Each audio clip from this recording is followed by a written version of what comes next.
इतना जुल्म मत करिए मोदी जी। अपने क्षण ऊपर सरकार किधर था उस टाइम? आज जो आप ये गिरावट करने यहाँ आए हैं, ये 1835 से है यहाँ पर। अस्सलाम वालेकुम नाज़रीन, आप देख रहे हैं हमारा यूट्यूब चैनल और मैं हूँ सुबारिया रहमान। भारत के गैर कानूनी जेर कब्जा जम्मू और कश्मीर में कुल जमाती हुर्रियत कॉन्फ्रेंस ने कहा है कि बैनुल-अक़वामी तौर पर मतनाज़ा इलाके में मकामी लोगों को उनकी जमीनों से बेदखल करने और उनकी जगह गैर कश्मीरियों को आबाद करने के नरेंद्र मोदी हुकूमत के इक़दाम अक़वाम मुत्तहिदा की करारदादों के सरासर मुनाफी हैं। भारत अक़वाम मुत्तहिदा की सलामती कौंसिल की करारदादों के मुताबिक अपने सियासी मुस्तक़बिल का फैसला खुद करने के कश्मीरियों के हक को मुकम्मल तौर पर नजरअंदाज कर रहा है और उसके बजाय मकबूजा इलाके में आबादी का तनासुब तब्दील करने के लिए घनौने इक़दाम कर रहा है। जम्मू कश्मीर नेशनल कॉन्फ्रेंस के additional general secretary Sheikh Mustafa Kabal ने राजौरी में पार्टी कारकुनों से खिताब करते हुए कहा है कि भारतीय जनता पार्टी की हुकूमत ने कश्मीरी अवाम को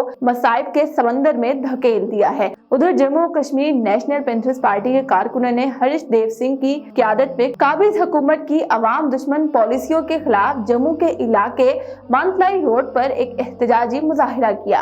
मुजाहिरीन ने हुकाम को खबरदार किया कि वो गरीब लोगों को उनकी जमीनों से बेदखल करने से बाज रहें। काबिज भारतीय हुकूमत अब तक कई कश्मीरियों को गैर कानूनी तौर पर उनके घरों और जमीनों से बेदखल कर चुकी है, मगर अक़वाम मुत्तहिदा और इंसानी हकूक़ के आलमी इदारे न जाने क्यों इन गैर कानूनी इक़दामात पर चुप साध बैठे हैं।